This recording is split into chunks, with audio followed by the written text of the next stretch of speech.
A poor boy buys an abandoned house for his mother and discovers something that changes everything. Diane Foster broke down in tears when she saw her eldest son place the keys to their own home in her hands. The 12-year-old boy had worked for 4 long years, saving every penny, doing odd jobs around the small rural town, all to fulfill the dream of getting his family out of the tarpaulin shack they had lived in since their husband and father abandoned them. It was on a Monday morning that Jay showed up at the small real estate office in the downtown area, holding a plastic bag full of coins and crumpled bills. The agent Arthur almost laughed at the sight, but when the boy poured onto the desk exactly $13,000 in loose change, the man's expression completely changed. "I want to buy that house on Old Farmstead Road," said Jay with a firm voice, but with hands trembling from nervousness. "My boy, are you sure?" "That property is in very poor condition," replied Arthur, already mentally calculating the easy profit he would make from that transaction. "Yes, sir. It's for my mom and my little brother. We're going to fix it all up." Diane was in a state of shock when Jay arrived home with the documents. She knew her son worked, but never imagined he had been saving money for this purpose. The tears that streamed down her thin face were of pride and worry at the same time. "Jason, my son, you shouldn't have done this without telling me," she said, hugging the boy tightly. "Mom, you always said our dream was to have our own house. Now we do," he replied, trying to display a confidence he didn't completely feel. Bree, his 7-year-old brother, didn't fully understand what was happening, but saw his mother crying and automatically started crying too. The whole family hugged in the middle of the tarpaulin shack, surrounded by the few things they owned in the world. The next day they borrowed a farm cart from a neighbor and loaded their possessions to the new house. The 2-hour journey down the dirt road was full of anticipation. Diane looked out the window, trying to imagine what her new life would be like, while Jay mentally planned all the repairs he would make. When they arrived at the property, silence fell over the small group. The house was in much worse condition than anyone had imagined. The roof was leaking in several places, the walls were cracked. There was no electricity and a smell of mold filled the entire space. "Mom, I know it looks bad, but we're going to fix everything," said Jay, trying to hide his own disappointment at the state of the building. Diane walked through the empty rooms, stepping carefully on the rotten floorboards. Each step revealed a new problem: broken windows, doors off their hinges, water damage on the walls. The reality was very different from the dreams she had allowed herself to have during the trip. "Jason, son, this is going to need a lot of work," she said, trying not to let despair show in her voice. "I know, Mom, but we can do it. I'll work even more. I'll get materials, and we'll turn this into a real home." That first night, they all had to sleep in the only room that wasn't completely deteriorated. Diane lay awake listening to the strange noises of the old house and the drips of water falling through the holes in the roof. She wondered if her son had made a terrible mistake. Bree, frightened by the new and gloomy environment, snuggled between his mother and brother. "Mom, I want to go back to our tarp house," he whispered in the dark. "This is our house now, Bree. We're going to stay here and make it the most beautiful place in the world," replied Jay, more to convince himself than his brother. The first days were a test of endurance for the whole family. Every morning brought new problems. The well water was dirty, the wood-burning stove wasn't working right, and rats had made nests in the walls. Diane began to wonder if it wouldn't be better to go back to the city. Jay noticed his mother was losing hope and decided to take action. He woke before dawn and walked to town to look for work. His first stop was the building supply yard, where he met Mr. Howard, an elderly man who had worked there for decades. "Son, you're not old enough to work here," said Mr. Howard, observing the determination in Jay's eyes. "Mr. Howard, I need materials to fix up my house. If you can't give me a job, give me a chance to do something in exchange for materials," the boy pleaded. The old man was moved by the situation and offered a deal. Jay could help at the yard in the afternoons, organizing goods and doing small repairs in exchange for basic renovation materials. Dear listener, if you're enjoying the story, please take a moment to like and especially subscribe to the channel. It helps us a lot as we're just starting out. Now continuing. Meanwhile, back at the house, Diane was trying to make the place more livable for her children. She cleaned every corner of the structure, improvised furniture with wooden produce crates, and managed to get the wood-burning stove working after much effort. Despite the difficulties, she began to see potential in the place. Brian, after overcoming his initial fear, began to explore the property's surroundings. It was during one of these explorations that he made the first intriguing discovery: a small stone building, half hidden behind the main house, covered in weeds and almost unnoticeable. "Mom, there's a little house back there," Brian said, pulling Diane by the hand to show her his discovery. When Diane saw the structure, she was curious. It seemed much older than the main house, built with stones you didn't see in the area anymore. She tried to open the wooden door, but it was stuck from moisture and time. When Jay returned from work that afternoon, he was immediately interested in his brother's discovery. With the help of an improvised lever, he managed to force open the door of the small building. What they found inside left them speechless. It was as if time had stopped in that place. There were old furniture covered in dust, yellowed photographs on the walls, and a multitude of personal objects that told the story of people who had lived there long ago. In the center of the room, a solid wood table with drawers that seemed to contain important documents. "Mom, look at this," said Jay, taking one of the photographs from the wall.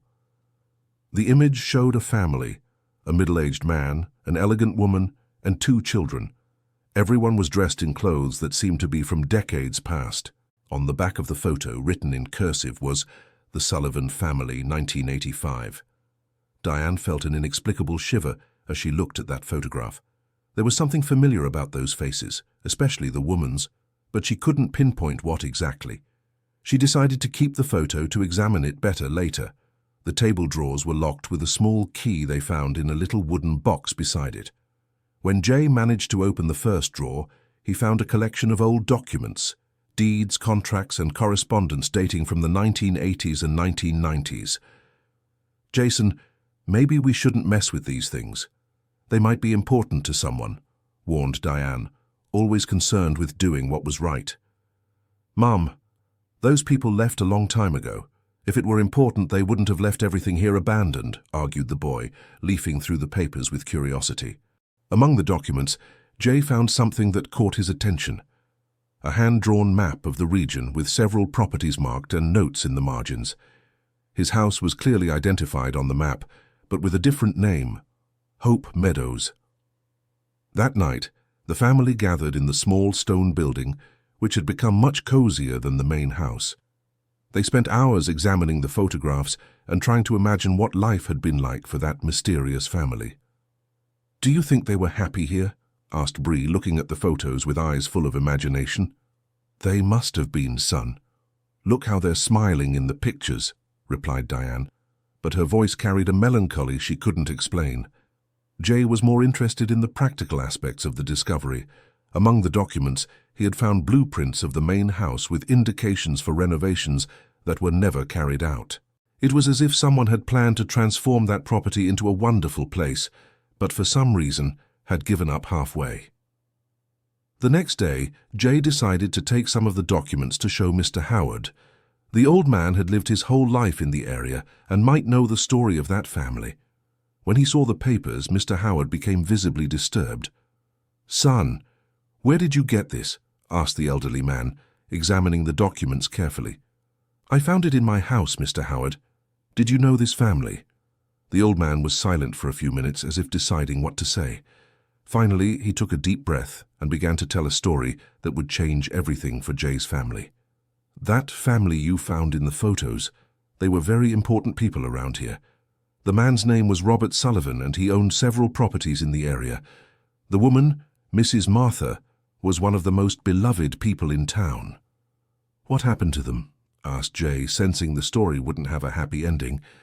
Son, that's a very sad story. They had to leave suddenly, leaving everything behind. No one ever knew what happened to them again." Mr. Howard seemed reluctant to share more details, but Jay insisted. The boy had developed a feeling of connection with that unknown family and wanted to understand why they had abandoned everything. "Mr. Howard, please tell me the rest of the story. I promise I won't tell anyone if you don't want me to." The old man looked around to make sure no one was listening, then leaned closer to Jay. Look, son, there are things better left in the past, but since you found these things, I guess you have a right to know. Robert Sullivan wasn't just an ordinary farmer. He was involved in important business, buying and selling properties, making loans to other people. He had a lot of money and a lot of influence around here. So why did they leave? Insisted Jay. Because some accusations came up against him. They said he was involved in dishonest deals, taking advantage of others' hardships to buy land for very low prices. The townspeople started turning against him. But was that true? Mr. Howard shook his head slowly. That's the question, son. No one ever managed to prove anything. But when things got too hot, they packed up and disappeared in the middle of the night, left everything behind. The revelation left Jay with more questions than answers. If the family had left in a hurry, why did they leave so many important documents behind?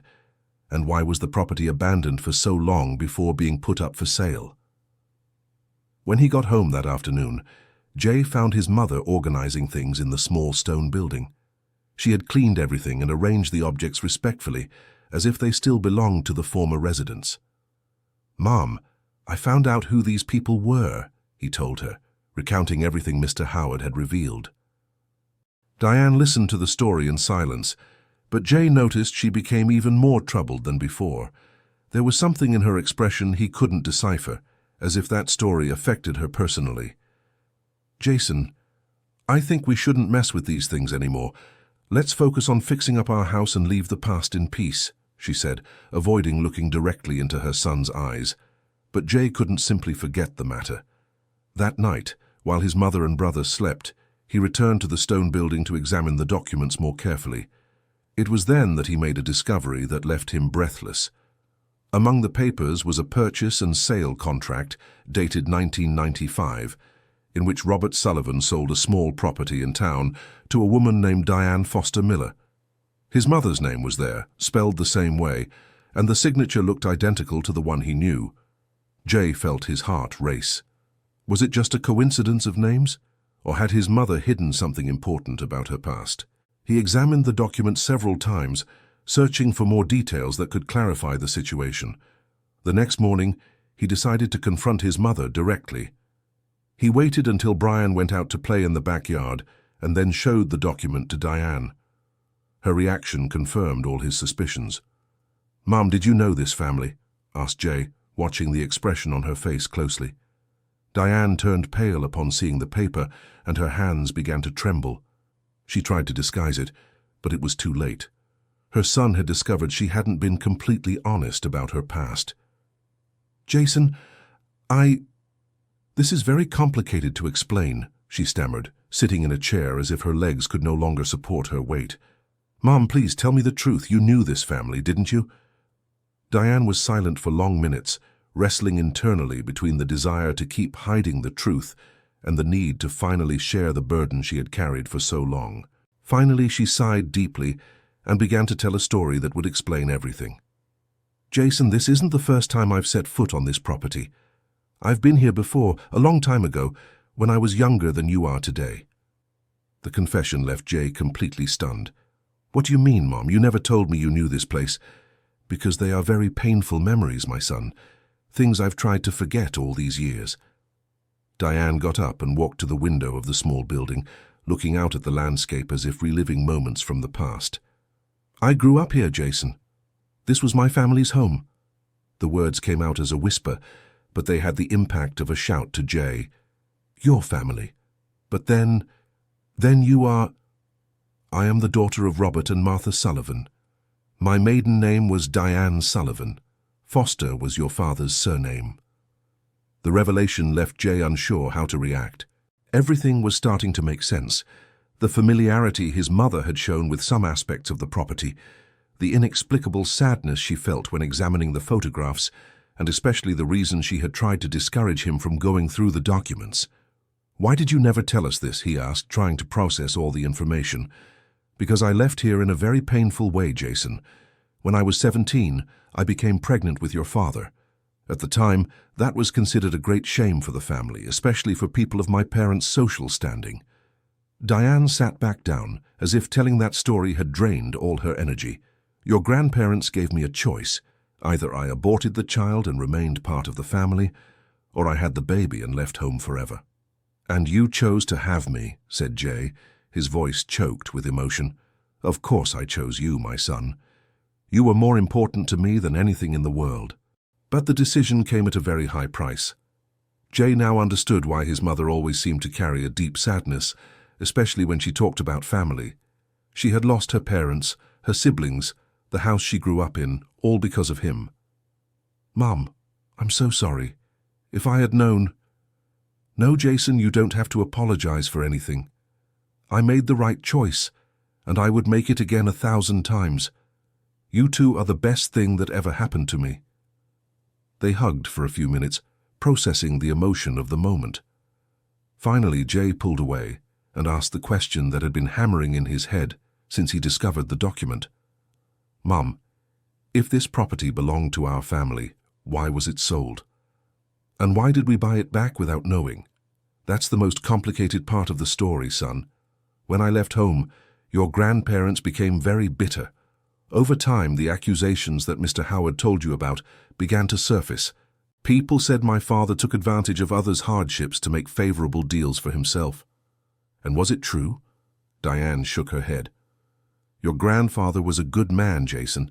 He helped a lot of people over the years, loaned money when no one else would, gave work opportunities to dozens of families. But when you're successful in a small rural town, jealous people always appear. So why did they leave? Because my father couldn't take the pressure anymore. He was a proud man and couldn't stand being accused of things he didn't do. When the criticism got too strong, they decided to sell everything and start over somewhere else. Jay was beginning to understand the complexity of the situation. But why did they leave so many things here? Because their departure was quicker than they had planned. A business opportunity came up in another city, and they had to decide quickly. They took only the essentials and left, promising to come back later for the rest. And they never came back? Diane sighed sadly.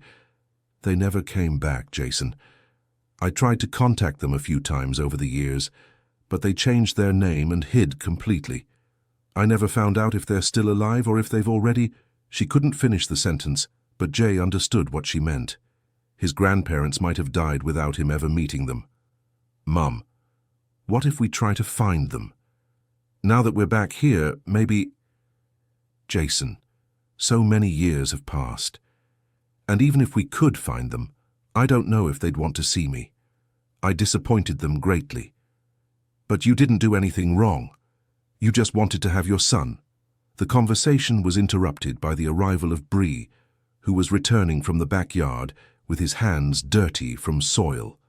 He noticed his mother and brother were having a serious talk and grew curious. What are you talking about? Asked the boy. Diane and Jay exchanged a look, silently deciding it was better not to involve Bree in that subject yet. It was too much information for a 7-year-old to process. We were planning the house renovations, Bree, Jay replied quickly. In the days that followed, Jay couldn't stop thinking about his mother's revelation.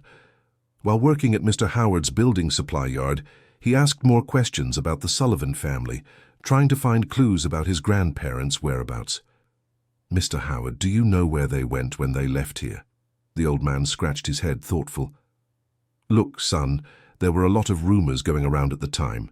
Some said they had gone to the city. Others said they bought a farm in the countryside of another state. But no one ever knew for sure. And no one from the family stayed around here? No relatives? Not that I know of. They were originally from out of town. They came here in the 70s, bought this land and built their life here. But when they left, they cut all ties. Jay was determined to discover more about his family's history. He began examining the documents found in the stone building more carefully, looking for clues that might indicate where his grandparents had gone. It was during one of these investigations that he made a disturbing discovery. Among the papers was a letter dated 2 years ago, much more recent than all the other documents. The letter was addressed to Robert Sullivan or his heirs, and was from a law office in the next town over. The content of the letter was formal and technical, but the message was clear. It informed them of an inheritance that was waiting to be claimed. Apparently, a great-aunt of Diane's had passed away and left a considerable property to the Sullivan family. "Mum, you need to see this," said Jay, showing the letter to Diane. When she read the document, she became even more troubled. "Jason, this can't be true. Aunt Beatrice died over 15 years ago. But the letter is from 2 years ago, Mum. There must be some mistake, or else your grandparents are still alive and someone is trying to contact them," Diane completed, her voice trembling. The discovery of the letter changed everything. If there really was an inheritance waiting to be claimed, it meant the Sullivan family still had legal rights to several properties. More importantly, it meant there might be a way to locate Jay's grandparents. That night, Diane couldn't sleep. She walked around the property, reliving memories of her childhood and adolescence in that place. Every corner of the house brought back memories: the bedroom where she slept, the kitchen where she helped her mother prepare meals, the backyard where she played with her siblings. Jay found her sitting on the stone building's porch, looking at the stars. "Mum, are you okay?" "I'm thinking about so many things, son. When you bought this house, you can't imagine the shock it was for me. It was as if fate was bringing us back here for some reason. Maybe it is fate, Mum. Maybe it's time for you to make peace with the past." Diane smiled sadly. "Maybe, Jay. Maybe it really is time." The next day, they decided to try to contact the law office mentioned in the letter. Jay called from a public phone in town, identifying himself as the grandson of Robert Sullivan. The receptionist was surprised by the call and asked him to hold while she transferred him to the lawyer in charge. Mr. Alan Whitaker, the lawyer, seemed genuinely relieved to receive the call. "Young man, we've been trying to locate the Sullivan family for 2 years. We have an important legal matter to settle with them," the lawyer explained. "Mr. Allen, I am the grandson of Robert Sullivan. My mother is his daughter, but they lost contact many years ago. Could you possibly help us find them?" "That's excellent. In fact, we have information that may be of great interest to your family. Would it be possible to schedule a meeting here at the office?" They arranged to meet the following week. Jay was excited about the possibility of finally discovering his grandparents' whereabouts, but Diane was nervous about what she might discover. "What if they don't want to see me, Jay? What if they're still angry with me?" she constantly wondered. "Mom, it's been over 15 years. People change. Resentments fade. I'm sure they'll be happy to know you're well and that you have 2 children." The week passed slowly, but the day of the meeting finally arrived.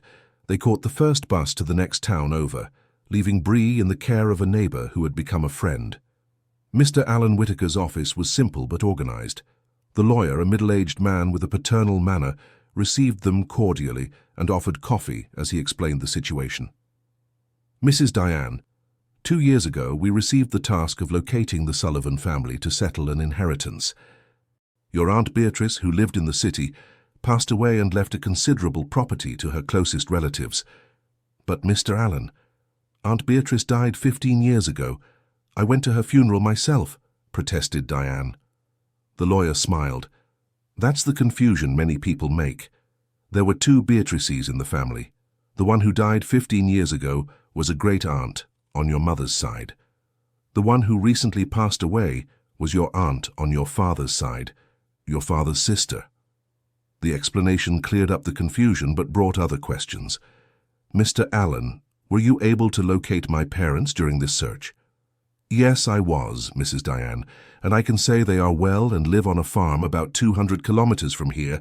In fact, when they learned we were searching for Sullivan heirs, they mentioned having a daughter they lost contact with many years ago." Tears began to roll down Diane's face. After so many years wondering about her parents' fate, she finally knew they were alive and well. "Mr. Allen, would they like to see me?" she asked, her voice choked. "Mrs. Diane, when I mentioned I had found a Diane Sullivan Foster with children, your father began to cry. They never stopped thinking about you. Pride kept them from searching, but they always hoped for a reconciliation one day." Jay held his mother's hand, feeling the emotion of the moment. "Mom, they do want to see you." Mr. Allen continued explaining the legal details of the inheritance, but for Diane none of that mattered anymore compared to the possibility of seeing her parents again. They agreed the lawyer would contact Robert and Martha to arrange a meeting. Dear listener, if you're enjoying the story, please take a moment to like and especially subscribe to the channel. It really helps us who are just starting out. Now, continuing. Back home, Diane could barely contain her anxiety. She cleaned and organized the entire house, as if preparing for important visitors. Brian noticed the change in his mother's behavior and grew curious. "Mom, why are you so different today?" asked the boy. Diane and Jay decided it was time to tell Brian the truth as well. They sat with him on the porch and explained, in an age-appropriate way, about the discovery of the family's true story. "You mean we have real grandparents, and they're going to come meet us?" asked Brian, his eyes shining with excitement. "That's right, my son. You're going to meet Grandpa Robert and Grandma Martha," replied Diane, still hardly believing it was really going to happen. Mr. Allen called 2 days later with good news. Robert and Martha Sullivan were eager to see their daughter again and meet their grandchildren. They would come the following week, on Saturday, for the long-awaited reunion. The week that followed was the longest in Diane's life. She couldn't concentrate on anything but the approaching meeting. Jay continued working at Mr. Howard's building supply yard, but his mind was also focused on what would happen. "Son, you're very distracted today," observed Mr. Howard during work. Jay decided to tell the old man about the recent discoveries. Mr. Howard was impressed by the twist in the story. "Son, that's something straight out of a soap opera. Who would have thought you were the grandson of Robert Sullivan himself? Mr. Howard, now that you know the truth, can you tell me what really happened to my grandfather? Why did people speak ill of him?" The old man sighed deeply. "Jason, your grandfather was a good man, but he had one flaw. He was too generous. He lent money to those in need, gave work to the unemployed, helped families in trouble. But that's good, not bad. It is good, son, but there are people who don't like to see others prospering. When some families your grandfather helped began to get ahead in life, envious people appeared saying he was taking advantage of others. And why did people believe these lies? Because it's easier to believe a bad story than to accept that someone is truly good. Your grandfather grew tired of defending himself against false accusations and decided it was better to start over somewhere else." Mr. Howard's explanation helped Jay understand his grandfather's personality better. He imagined how difficult it must have been for a just man to be accused unfairly and have to abandon everything he had built. On the Friday before the meeting, Diane could barely sleep. She kept imagining what it would be like to see her parents again after so many years. Would they forgive her for what happened? How would they react to meeting their grandchildren? Saturday arrived with radiant sunshine. Diane woke up early and prepared a special lunch, using the recipes she had learned from her mother in childhood. Bree and Jay helped tidy the house and make everything perfect for the visit. Around 10 in the morning, a car stopped in front of the property. Diane felt her heart race when she saw 2 familiar figures getting out of the vehicle. Her parents had aged. Their hair was graying, and there were more wrinkles on their faces, but she recognized them immediately. Robert Sullivan was a tall, imposing man, even at 70. Martha, at 68, maintained the natural elegance Diane remembered from her youth. They walked slowly toward the house, visibly emotional. The first moment was one of absolute silence. Parents and daughter looked at each other for long seconds, as if making sure it was real. Finally, Martha broke the silence.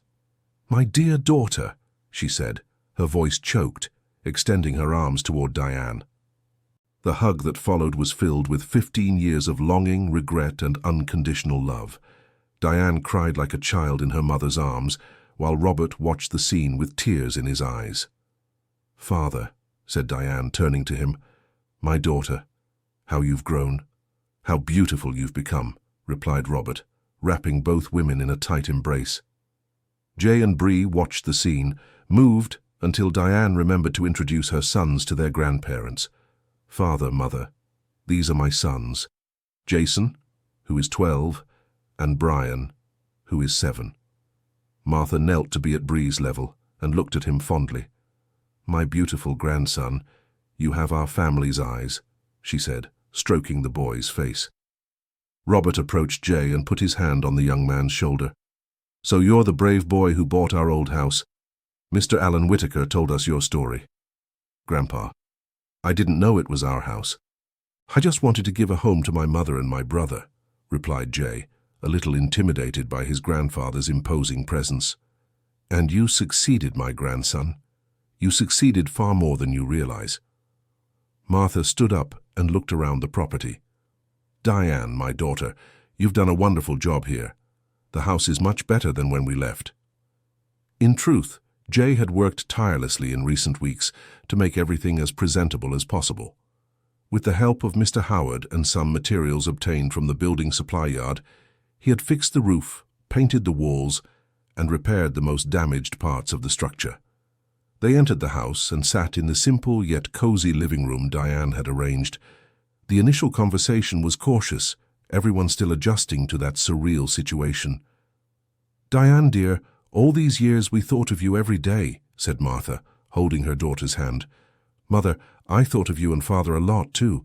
Many times I wanted to look for you, but I was afraid I wouldn't be welcome." Robert shook his head with regret.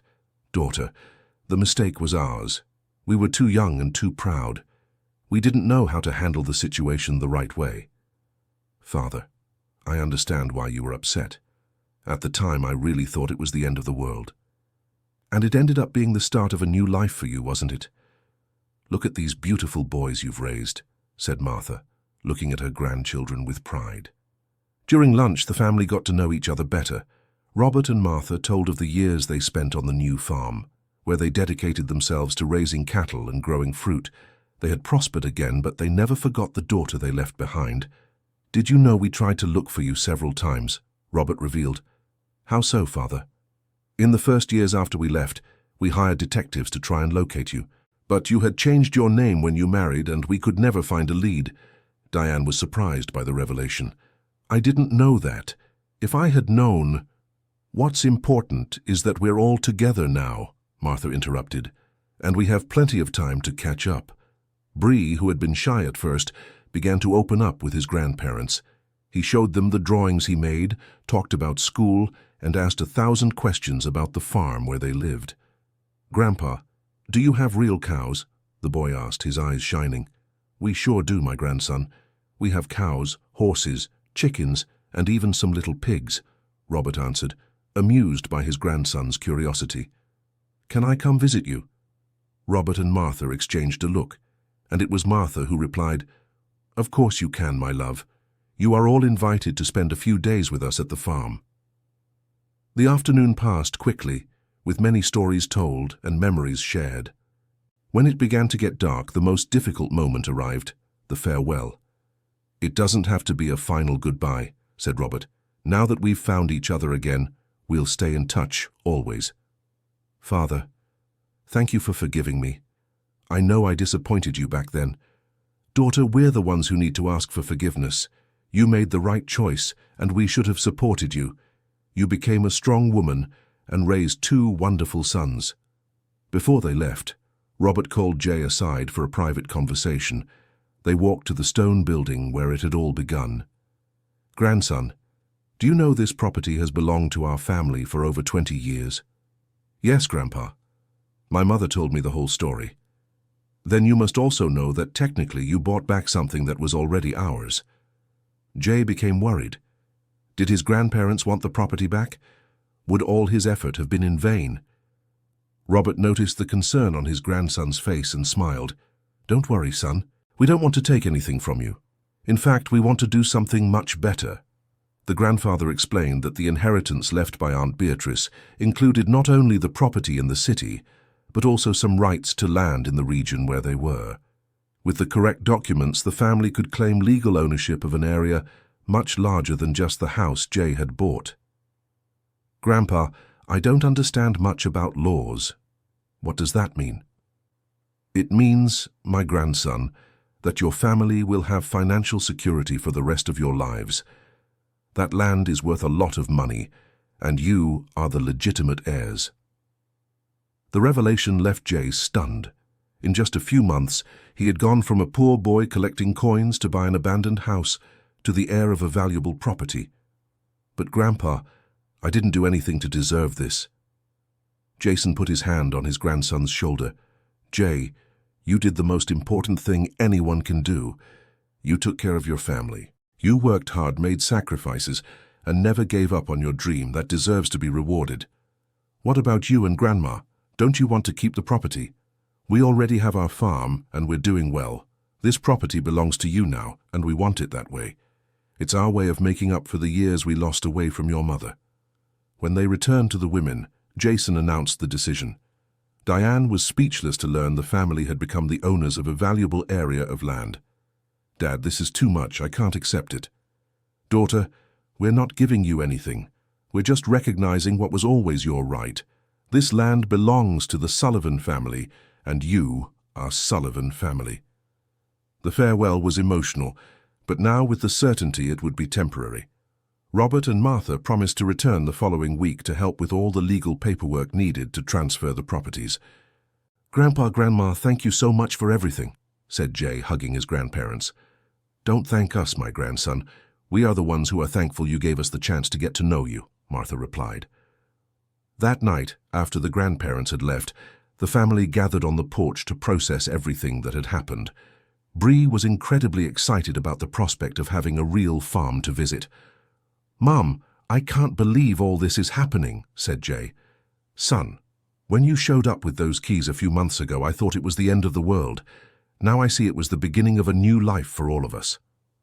The weeks that followed were intense. Mr. Alan Whitaker worked with Robert to get all the property paperwork in order. As expected, the Sullivan family had the right not just to the house and the surrounding land, but to a vast expanse that included pasture areas, native woodland, and even a small waterfall. The transformation in the family's life was gradual but significant. With the financial security provided by the land, Diane could stop constantly worrying about money and focus on planning her children's future. Jay continued working with Mr. Howard, but now by choice and not out of necessity. The elderly man was proud to hear about the turnaround in the boy's life. "Jay, you deserve all this and more. I've never seen anyone so young work with such determination." The relationship between Diane and her parents was rebuilt naturally. They spent weekends together, sometimes at the family property, sometimes at Robert and Martha's farm. The lost years were being compensated with special moments spent together. Bree adapted quickly to the new reality. He loved spending time at his grandparents' farm, where he learned to ride horses and help with the animals. The timid, frightened boy had transformed into a confident and happy child. "Jay, do you realize what you've accomplished?" Diane said one of those weekends as they watched Bree playing in the yard. "Accomplished what, Mom?" "You brought our family back together. You didn't just give us a house, you gave us back our history." Jay smiled, watching his mother happier than he had ever seen her. "Mom, I just wanted us to have our own house. I never imagined we'd discover all this." "Sometimes the best things in life happen when we least expect them, my son." A few months later, the family decided to do a complete renovation of the property. With the available resources and Robert's help, they transformed the dilapidated house into a cozy, modern home while preserving the original character of the building. The small stone structure became a space for family memories. They organized all the photographs they found, created an album with the history of the Sullivan family, and turned the place into a gathering spot for family meetings. 1 year after buying the house, the family threw a party to celebrate everything that had happened. They invited Mr. Howard, Mr. Alan Whitaker, some neighbors who had become friends, and of course Robert and Martha. "A toast to the brave boy who changed all our lives," said Robert, raising a glass of juice during the party. "Grandpa, I didn't change anything. I just bought an abandoned house," protested Jay, embarrassed by the attention. "My grandson, you did much more than that. You reunited a family that had been apart for 15 years. You turned an abandoned place into a home full of love.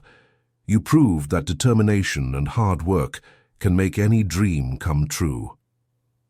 Mr. Alan Whitaker, who had become a family friend, added, "Jason, in 30 years of my profession, I've never seen a story as beautiful as yours. It's proof that sometimes fate works in mysterious ways." During the party, Bree approached his brother. "Jason, thank you for buying our house." "Why, Bree?" "Because now I have a real family. I have Grandpa, Grandma, a beautiful house, and I know we'll always be together." The simple words of his younger brother touched Jay deeply. He realized that his initial dream of giving his mother a home had transformed into something much larger. He had reunited an entire family and created the foundation for a prosperous future. When the party ended and the guests left, the family sat on the porch to contemplate everything they had achieved. The house was no longer abandoned, but full of life and happy memories. The rundown property had become a symbol of hope and perseverance. "Jason, what are you going to do when you grow up?" Martha asked her grandson. "Grandma, I want to study and graduate, but I also want to keep working with my hands. I like building things, turning abandoned places into happy homes." "What a beautiful profession, my grandson. The world needs more people like you." Robert approached Jay with a proposal. "Jason, how about we start a business together? We can buy abandoned properties, renovate them, and sell them to families who need a home." The idea excited Jay. "Really, Grandpa? Can we do that?" "Of course we can. You have the talent and the drive. I have the experience and the resources. It would be a perfect partnership." The conversation about the future went on into the night. Jay had big plans. He wanted to help other families like his own achieve the dream of homeownership. He wanted to use his experience as a poor boy to understand the real needs of ordinary people. Bree, who was listening to the conversation in silence, made a surprising observation for his age. "Jason, do you know why our story is beautiful?" "Why, Bree?" "Because you never gave up, even when everything seemed impossible, and because you weren't just thinking about yourself, but about our whole family." His younger brother's words perfectly summarized Jay's journey. From a poor boy saving coins to buy an abandoned house, he had become responsible for one of the greatest family transformations the small rural town had ever witnessed. That night, as the family slept peacefully in the house that had once been abandoned, Jay lay awake thinking about the future. He still had many dreams to fulfill, but now he also had the support of a united family and the necessary resources to make those dreams come true. The story of the brave boy who bought an abandoned house had become legend in the small rural town. People talked about Jay's determination, about the emotional reunion of the Sullivan family, and about how sometimes happy endings really do happen in real life. Mr. Howard always told the story to anyone who would listen. "That boy taught me that it doesn't matter where you come from or how much money you have. What matters is the size of your dream and how hard you're willing to work to make it come true." Mr. Allen Whitaker used the family's story as an example that justice sometimes takes time but always arrives. The Sullivan family waited 15 years to be reunited, but when the right time came, everything fell perfectly into place. A year and a half after buying the house, Jay, now 14, had become a young entrepreneur. Working in partnership with his grandfather, they had renovated and sold 3 abandoned properties to needy families, always for affordable prices. "Grandpa, you know what makes me happiest about this work?" asked Jay during one of their renovations. "What, my grandson?" "Seeing the family's faces when we hand them the keys. It's the same face I had when I handed the keys to my mother." Robert smiled proudly at his grandson. "Jay, you've learned life's most important lesson. True wealth isn't in what you have, but in what you can give to others." Diane, who had resumed her studies and was graduating in education, watched her children's growth with immense pride. Bree, now 9 years old, was one of the best students in school and constantly talked about following in his brother's footsteps when he grew up. "Mom, one day I'm going to help Jay build houses for poor people," said Bree during one of their family conversations. "I'm sure you will, my son. You've both learned that helping others is what makes life truly valuable." The family property had become a landmark in the region, not just for its beauty after the renovations, but for what it represented. Proof that determination, hard work, and family love can overcome any obstacle. Martha always said the house had been blessed. No matter how many families pass through here, it will always be a place of happiness and hope. During one of the Sunday lunches that had become a tradition, Robert made an important announcement. "Family, Martha and I have decided to move closer to you. We bought a property here in town so we can spend more time with our grandchildren." The news filled everyone with joy. The family that had been separated for 15 years would now be together forever. Jay was moved, thinking that his children, when he had them, would grow up knowing their great-grandparents. "Grandpa, thank you for coming back into our lives," he said, hugging Robert. "Jay, thank you for giving us the chance to come back. If you hadn't bought this house, we might never have found each other again." The conversation was interrupted by Bree, who came running from the backyard with the discovery. "Guys, I found another box buried near the big tree." Everyone laughed at the boys' excitement. By now they had already found several boxes with the family's old belongings, each one revealing a little more of the Sullivan family history. "Bree, you're turning into an archaeologist," Diane joked. "Mum, what's an archaeologist?" asked the boy. "It's someone who digs up the past to understand the present, my son, just like you did with our family." Diane's words perfectly summarized what had happened. By digging up the property's past, they had discovered not just old objects, but a family history that had completely transformed their lives. That afternoon, as they explored the contents of the new box found by Bree, Jay reflected on everything that had happened since he bought the abandoned house. Every challenge faced, every discovery made, every tear shed had been worth it. "Mum, remember when you said this house was going to be a lot of work?" he asked, smiling. "I sure do, son, and it certainly was a lot of work. But it also gave us a lot of love, a lot of happiness, and a family brought together. It was worth every penny I spent, every hour I worked. More than worth it, Jason. You didn't just buy a house, you bought our future." Martha, who was listening to the conversation, added, "And you discovered that sometimes the most impossible dreams are the ones most worth pursuing." When night fell, the family gathered on the porch for another one of their long talks. It was a ritual they had developed, sitting together at the end of the day to share thoughts, plans, and gratitude. "Jason, what's your biggest dream now?" Robert asked his grandson. "Grandpa, I want to keep helping families have their own homes, but I also want to study hard so I can do that even better, and I want our family to always stay together." "Beautiful dreams, my grandson, and I'm sure they will all come true." Bree, who had been quiet listening to the adults, made his contribution. "My dream is to grow up and be like Jason, to help people and never give up on dreams." "Bree, you're already like Jason," said Diane, stroking her younger son's hair. "You both have good hearts and aren't afraid to work for your goals." The conversation continued into the night, with each family member sharing memories, hopes, and expressions of gratitude. They talked about plans for the renovation business, about the children's studies, about the trips they wanted to take together. "You know what amazes me most about this whole story?" said Martha. "What, Grandma?" the boys asked together. "How a simple decision by a 12-year-old boy changed so many people's lives. Jason, when you decided to buy this house, you had no idea you were bringing an entire family together." "That's true, Grandma. I just wanted a place for us to live. I never thought I'd discover we had a big family and that we owned so much land."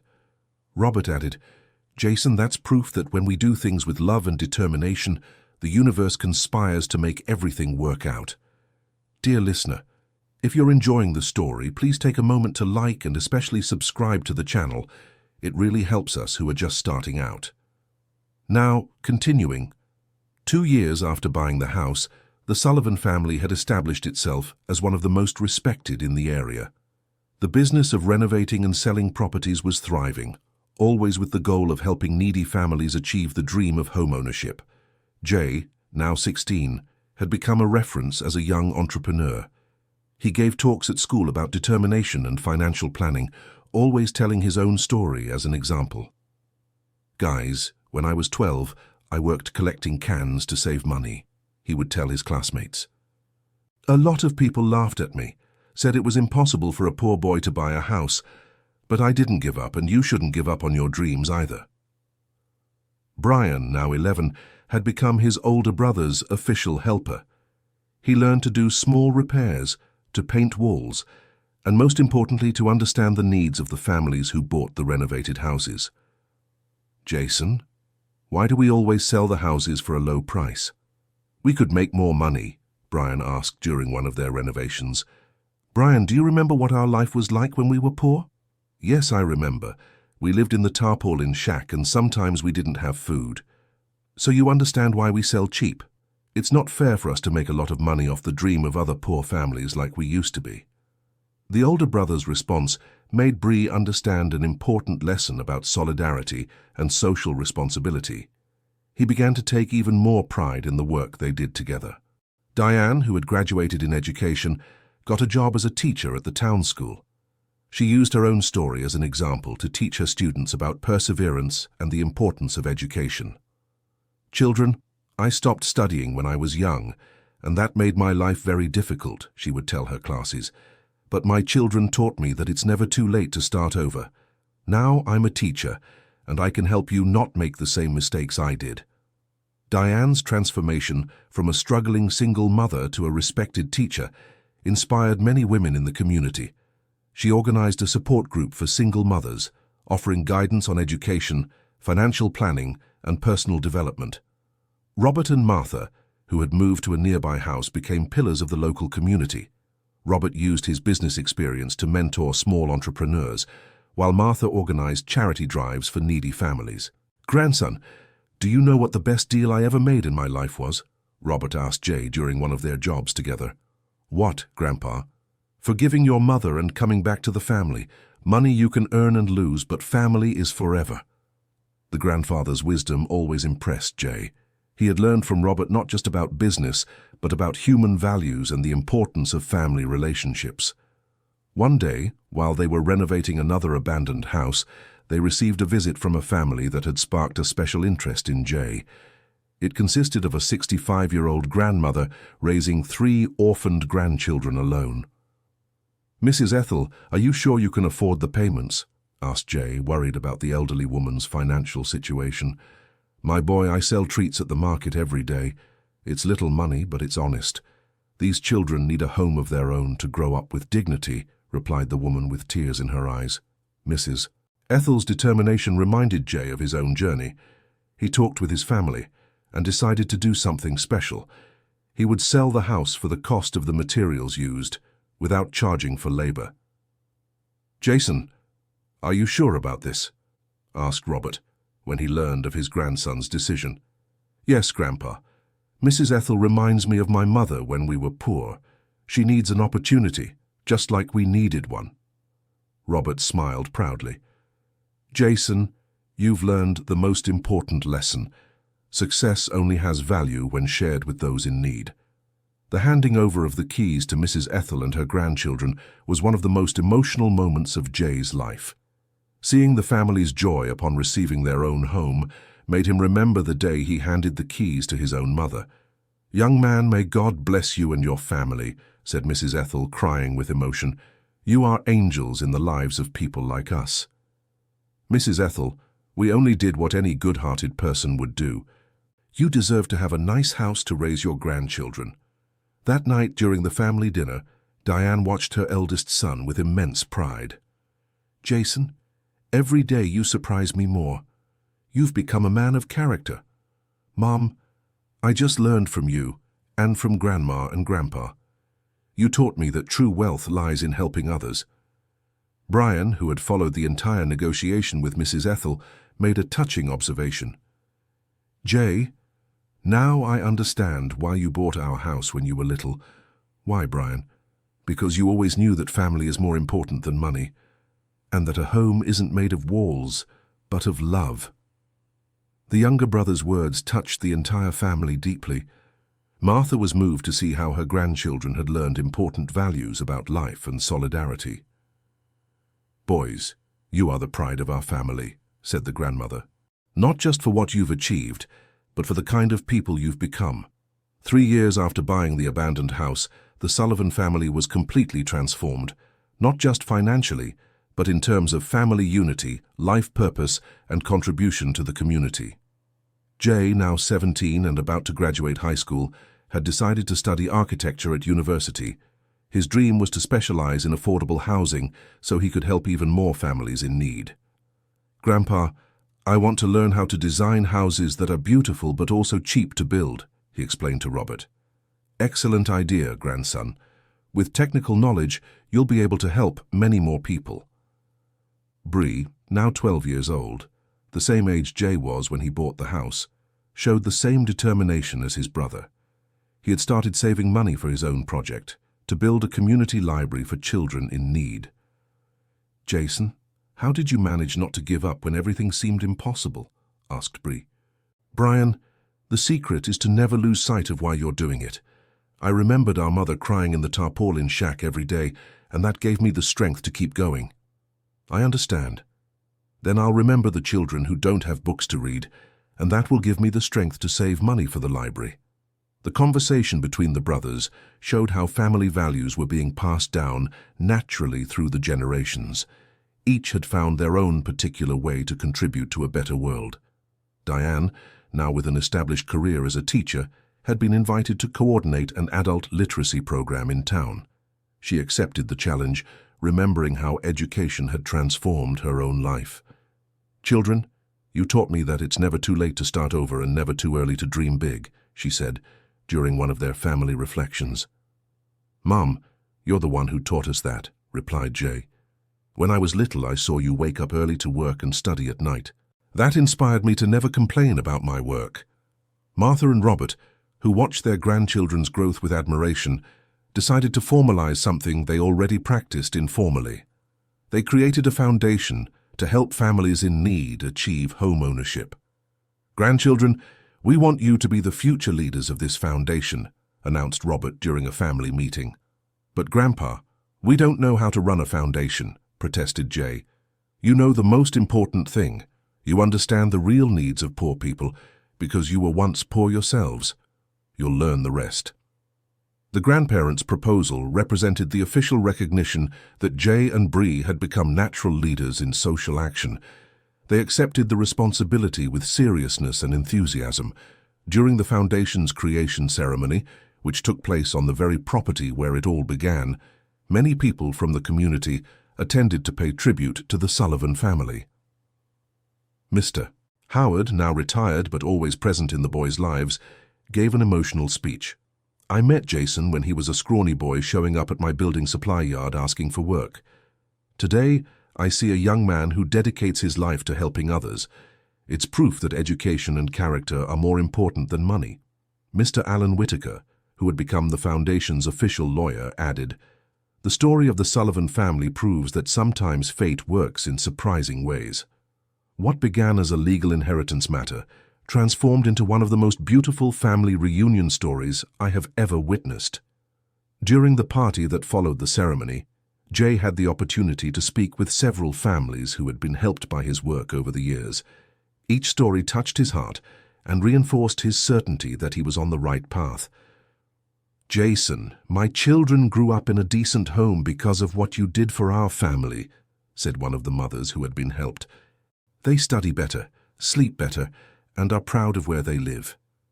"Mom, seeing your happiness is payment enough for me," replied Jay, genuinely moved. Bree, who was observing his brother's interactions with the families they had helped, understood even better the scope of the work they did. It wasn't just about renovating houses, but about transforming entire lives. "Jason, how many families have we helped?" he asked at the end of the party. "I don't know the exact number, Brian, but what's important isn't the quantity. It's knowing that each family had a real opportunity to improve their lives. When I grow up, I want to help even more families than you. I'm sure you will, brother. You have the same heart that made me start all this." That night after the foundation party, the family gathered on the porch for another one of their traditional conversations. The atmosphere was especially moving, as it marked a new chapter in the journey that had begun with the purchase of an abandoned house. "Jason, do you remember how you felt when you handed the keys to this house to your mother?" asked Martha of her grandson. "Yes, I remember, Grandma. I felt a mix of pride and fear. Pride for having managed to achieve my dream, and fear of having made a very big mistake." "And now, how do you feel seeing everything that gesture resulted in?" Jay was silent for a few minutes, reflecting on the question. "Grandma, now I understand that sometimes the mistakes we think we're making are actually the most important right choices of our life." "Explain further, my grandson." "When I bought this house, everyone said it was crazy. The house was destroyed. I was very young. I had no experience. But following my heart, even against logic, brought me everything I have today. A united family, a life purpose, and the possibility of helping other people. Robert, who was listening attentively, added his perspective. Jason, you learned one of life's most important lessons, that the courage to follow our dreams, even when they seem impossible, is what separates an ordinary life from an extraordinary one. Diane, watching her 2 sons grow up with such solid values, felt fulfilled as a mother. Boys, you both taught me that a mother's love is like a seed. When planted with care, it can grow and bear fruit that feeds entire generations. Mom, you planted that seed of love in us. Now we're just spreading it to other families, replied Bree, with the surprising wisdom he was developing each day. The family conversation stretched into the early hours, with each member sharing reflections on the journey they had traveled together. They talked about the challenges overcome, the lessons learned, and the dreams they still wanted to achieve. You know what I'm most grateful for in this life, said Martha, looking at each family member. What, Grandma? Asked the boys. Having lived long enough to see my family reunited again, and especially to know the most wonderful grandsons a grandmother could have. Grandma, you're going to live much longer. You have to see our children grow up too, said Jay, provoking laughter from everyone. God willing, my grandson, God willing. The next day, a sunny Sunday, the family decided to do something special. Visit all the houses they had renovated and sold over the years. They wanted to see how the beneficiary families were doing and if the properties were being well cared for. The first stop was at Mrs. Ethel's house, the elderly woman raising her 3 grandchildren alone. When they arrived, they found an impeccably maintained property, with a small garden in front and clear signs it was a happy home. Jason, what a wonderful surprise, exclaimed Mrs. Ethel upon seeing them. Come in, come in. I want you to see how lovely our house is. The house truly was beautiful. Mrs. Ethel and her grandchildren had made small improvements with the money left over from selling homemade treats, and every corner showed the care with which they looked after the place. Mrs. Ethel, you've turned this house into a real home, said Diane, admiring the simple but personality-filled decor. My dear, when you get an opportunity like this, you take care of it with the greatest affection. This house is our life. Mrs. Ethel's grandchildren, now 15, 13, and 10 years old, were all studying and getting good grades in school. The oldest had secured a scholarship to take a technical course in electronics. Jason, I want to be like you when I grow up, said Mrs. Ethel's oldest grandson. I want to help poor families like mine. Keep studying and working hard and you'll achieve much more than I have, replied Jay, proud to serve as an inspiration for other young people. The second stop was at a house where a family with 5 small children lived. The father worked as a construction worker and the mother did cleaning jobs to supplement their income. When they bought the house renovated by Jay, they had been living in a rented back room. Mr. Jay, how wonderful to see you, the children shouted upon recognizing Jay. It was moving to see how he was received by the families. For them, Jay wasn't just the young man who had sold them an affordable house, but someone who had completely transformed their lives. How are the children's studies going? Diane asked the family's mother. Teacher Diane, they've improved so much since we moved here. Now they have their own place to do homework, sleep properly, have their little friends over. It made all the difference. The visit confirmed something the family already knew. Owning a home represents much more than a roof over one's head. It represents dignity, stability, and, most importantly, hope for a better future. During lunch, which they had at Robert and Martha's house, the family processed the emotions of the morning visits. Seeing the positive impact of their work on the concrete lives of other families reinforced their certainty that they were on the right path. Grandpa, those families' children study better because they have their own house, observed Bree. Exactly, my grandson. Housing security is fundamental to human development. When a family doesn't constantly have to worry about housing, they can focus on education, health, and personal growth. That's why our work is so important, concluded Jay. We're not just selling houses, we're giving opportunities for a better life. Martha served a special lunch she had prepared for the occasion. It was an old family recipe she used to make when Diane was a child. The flavor brought childhood memories back to Diane, symbolically completing the cycle of family reunion. "Mom, it's been so long since I've had this food," said Diane, with tears in her eyes. "Daughter, now you can teach the recipe to your children and they to theirs. Family traditions should never be lost." The lunch turned into an informal family celebration. They told old stories, sang songs that Martha used to sing to Diane in childhood, and made plans for the future. "Jason, have you decided which university you'll choose to study architecture?" asked Robert. "I'm still researching, Grandpa. I want one that has a good affordable housing program and isn't too expensive so we don't compromise the foundation's money." "My grandson, don't worry about money for your studies. Your education is an investment in the future of all the families you're going to help." The conversation about Jay's future naturally led to discussions about Bree's plans as well. The boy was determined to follow in his brother's footsteps, but with his own style and goals. "Brian, do you still want to build that community library?" asked Martha. "Yes, Grandma. I've already saved half the money I calculated I'll need, and Jason said he'll help me with the construction." "Of course I'll help, brother. Your library is going to be beautiful, and it will help many children learn to love reading." Brian's library project had become a family goal. Everyone contributed in some way. Robert with financial guidance, Martha with book donations, Diane with contacts in the educational field, and Jay with construction knowledge. That afternoon, they visited the lot Brian had chosen for his library. It was a small plot in the downtown area, close to the schools and easily accessible for children in need. "Brian, you chose a perfect spot," said Diane, imagining how the space would look when finished. "I chose it thinking of the children who don't have books at home. I want them to come here and discover that reading is fun."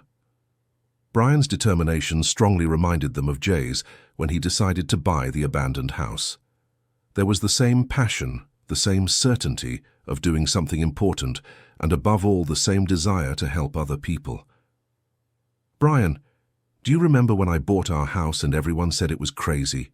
Jay asked his brother. "Yes, I remember. And I remember you didn't care what people said." "Exactly. Now there are people saying you're too young to build a library. But I know you'll succeed just like I did." The older brother's support meant a lot to Brian. He had learned from a young age that big dreams require hard work and persistence, and he was willing to pay that price. When they returned home in the late afternoon, the family was even more united and motivated. The visits to the beneficiary families had reinforced the meaning of their work, and the plans for the future were clearer than ever. "Boys, do you know what makes me most proud of you?" asked Diane as she prepared dinner. "What, Mom?" they both replied together. "It's seeing that you've learned that true wealth isn't in what we possess, but in what we can give to others. That's what makes a person truly rich." "Mom, I learned that from watching you," said Jay. "Even when we were poor, you always shared the little we had with those in need." "And I learned from watching both of you," added Brian. "That's why I want to build my library, to share the knowledge in books with other children." Dinner that night was special. They talked about the Foundation's upcoming projects, about Jay's studies, about Brian's library, and especially about how to always keep family values first. "Grandpa, what's the most important advice you can give me for life?" Jay asked Robert. His grandfather thought for a few moments before answering. "Jason, never forget where you came from and why you started helping others. When you achieve great success in life, it can be tempting to distance yourself from ordinary people, but it's precisely with those people that you learned the values that made you who you are." "And you, Grandma, what advice would you give?" Brian asked Martha. "Brian, my advice is that you always keep humility and compassion in your heart. No matter how many libraries you build or how many people you help, never feel superior to anyone. Remember that we all deserve respect and dignity." The grandparents' advice was etched in the grandchildren's hearts. They understood they were receiving not just guidance, but the legacy of a family that had learned the true meaning of life through challenges and overcoming them. That night, before bed, Jay walked through the property where it had all begun. He remembered the day he arrived there with his mother and brother, seeing a destroyed house that seemed like a terrible mistake. Now, he looked at a prosperous home full of love, a symbol of everything they had achieved together. "Jason, can't you sleep?" asked Bree, finding his brother in the backyard. "I was thinking about everything that's happened since we bought this house." "And what are you thinking?" "I think that sometimes the decisions that seem the riskiest are the ones that lead us to the best places in life." The two brothers stood there looking at the stars and reflecting on the extraordinary journey they had lived. From poor boys living in a tarpaulin shack, they had become young men with life purpose and the ability to transform the world around them. "Jason, thank you for teaching me that dreaming big isn't crazy," said Bree. "Brian, thank you for teaching me that dreams become even better when they're shared with those we love." And so, on the property that had changed their lives forever, the two brothers promised each other they would continue dreaming, working, and especially helping other families achieve their own dreams of a decent home and a better future. End of story. This was a fictional story created to touch our hearts. Now tell us what you thought. Do you believe Jason's determination was justly rewarded? Which moment in the story moved you the most? Leave your honest opinion in the comments. We really want to read it. Don't forget to leave your like and subscribe to the channel for more moving stories.